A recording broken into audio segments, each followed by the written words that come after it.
ఈరోజు భగవద్గీతలోని 2వ అధ్యాయమైన సాంఖ్యయోగంలో 9వ శ్లోకం తెలుసుకుందాం. మన జీవితంలో చాలాసార్లు ఫ్రీక్వెంట్గా చేసే తప్పేంటో తెలుసా?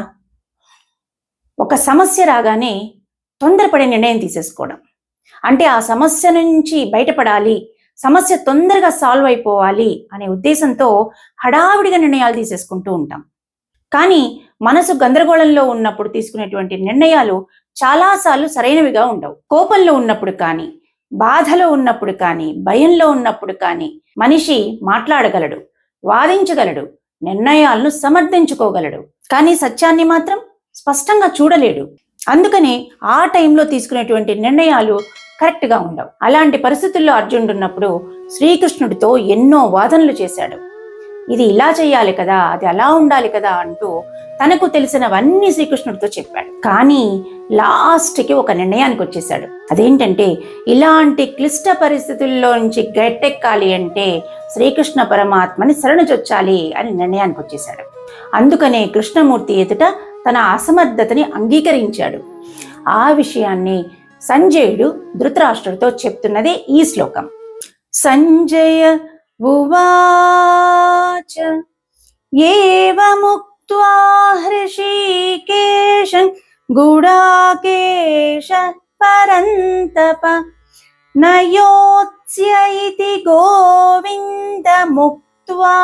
తూష్ణీం బభూవః. ఇక్కడ 3వ పదంలో చూడండి, నయోత్స్య ఇతి గోవిందం. నయోత్స్య తాకు సావొత్తు యావొత్తు అంటే ఇక్కడ 3 వ్యంజనాలు వచ్చాయి. ఈ అక్షరంలో ఉన్న అన్ని వ్యంజనాలు క్లియర్గా వినిపించాలి. అంటే ఎలా పలుకుతాం దాన్ని? నయోత్ ప్లస్ సాకు యావత్. నయోత్స్య, నయోత్స్య ఇతి గోవిందం. ఇది మూల శ్లోకంలో ఉంది. 3, 4 పదాలు ఒకసారి చూడండి. నయోత్స్య ఇతి గోవిందముక్త్వా తూష్ణీం బభూవః. ఇది కంటిన్యూషన్గా పాడాలి.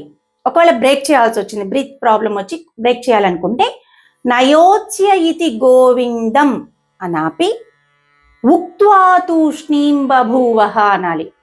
మామూలుగా కంటిన్యూషన్లో పాడినప్పుడు ముక్త్వా తూష్ణీం అంటాం కదా, బ్రేక్ చేసినప్పుడు గోవిందం అని ఆపాలి, ఉక్త్వా తూష్ణీం అని స్టార్ట్ చేయాలి. అది గమనించండి. శ్లోకాన్ని మళ్ళీ ఒకసారి పాడతాను, జాగ్రత్తగా వినండి. సంజయ ఉవాచ ఏవముక్త్వా హృషీకేశం గుడాకేశ పరంతప నయోత్స్య ఇతి గోవిందముక్త్వా తూష్ణీం బభూవః. ఇప్పుడు ఈ శ్లోకానికి అర్థం ఏంటో తెలుసుకుందాం. సంజయుడు ధృతరాష్ట్రుడితో ఇలా అన్నాడు: శత్రువులను జయించేవాడైన అర్జునుడు హృషీకేశుడైన శ్రీకృష్ణుడితో నేను యుద్ధం చేయను అని చెప్పి ఆ తర్వాత మౌనంగా ఉండిపోయాడు. ఈ శ్లోకం అర్జునుడి జీవితంలో ఒక కీలకమైన క్షణాన్ని సూచిస్తుంది. తన ఆలోచనలు, వాదనలు అన్నీ చెప్పిన తర్వాత చివరకు నేను యుద్ధం చేయను అని ప్రకటించి మౌనంగా నిలిచిపోయాడు. ఇదే సందర్భంలో శ్రీకృష్ణుడు గీత బోధను ప్రారంభించాడు. అర్జునుడి మనస్సు ఎంత గందరగోళంలో ఉందో సంజయుడు ధృతరాష్ట్రుడితో చెప్తున్నాడు. కొన్నిసార్లు మనం కూడా ఇలానే ఉంటాం. సమస్యను ఎదుర్కోవాల్సిన సమయంలో నేను ఇది చెయ్యలేను, ఇది నా వల్ల కాదు అని నిర్ణయించుకుంటాం. కానీ ఆ నిర్ణయము జ్ఞానం నుంచి వచ్చిందంటారా, భావోద్వేగాల నుంచి వచ్చిందంటారా? ఖచ్చితంగా భావోద్వేగాల నుంచి వచ్చినది. మనము ఆ టైంలో మన మనసు గందరగోళ పరిస్థితుల్లో ఉంటుంది. అలాంటి టైంలో మనకి నిర్ణయాలు సరైన నిర్ణయాలుగా రావు. కాబట్టి మనము దాన్ని వదిలేసుకోవాలి, గివప్ చేయాలి అనే ఆలోచన మనకు వస్తుంది. అదే పరిస్థితుల్లో అర్జునుడు ఉన్నాడు.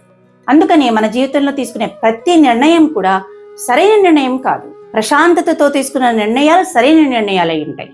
అదే భావోద్వేగాల మధ్య తీసుకున్న నిర్ణయాలు ఎప్పుడూ తప్పుగానే ఉంటాయి. ముఖ్యంగా భయంలో, బాధలో, గందరగోళంలో తీసుకున్నటువంటి నిర్ణయాల్ని మళ్ళీ ఒకసారి మనం దాన్ని పరిశీలించుకోవాల్సిన అవసరం ఎంతైనా ఉంటుంది. ఎందుకంటే చాలాసార్లు సమస్య అనేది మన సామర్థ్యంలో కానీ, మన అసమర్థతలో కానీ ఉండదు, మన పరిస్థితుల్లో ఉంటుంది. కాబట్టి భావోద్వేగాలతో తీసుకునేటువంటి నిర్ణయాల విషయంలో తప్పకుండా మళ్ళీ పునఃపరిశీలన చేయాల్సిందే. ఇక నెక్స్ట్ శ్లోకం నుంచి భగవద్గీతలో అసలు జ్ఞానం మొదలవుతుంది. మిస్ కాకుండా ప్రతి శ్లోకాన్ని ఫాలో అవ్వండి. ఈ వీడియో ద్వారా మీరు కూడా జీవితానికి ఉపయోగపడే ఏదో ఒక మంచి విషయాన్ని తెలుసుకున్నారని ఆశిస్తున్నాను. ఈ వీడియో పైన మీ అభిప్రాయాన్ని కింద కమెంట్ రూపంలో చెప్పండి. వీడియో నచ్చినట్లయితే లైక్ చేయండి, షేర్ చేయండి.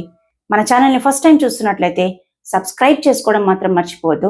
ఛానల్లో వచ్చేటువంటి ప్రతి వీడియో మీ దాకా రీచ్ అవ్వాలంటే పక్కనున్న బెల్ ఐకాన్ని ప్రెస్ చేసి పెట్టుకోండి.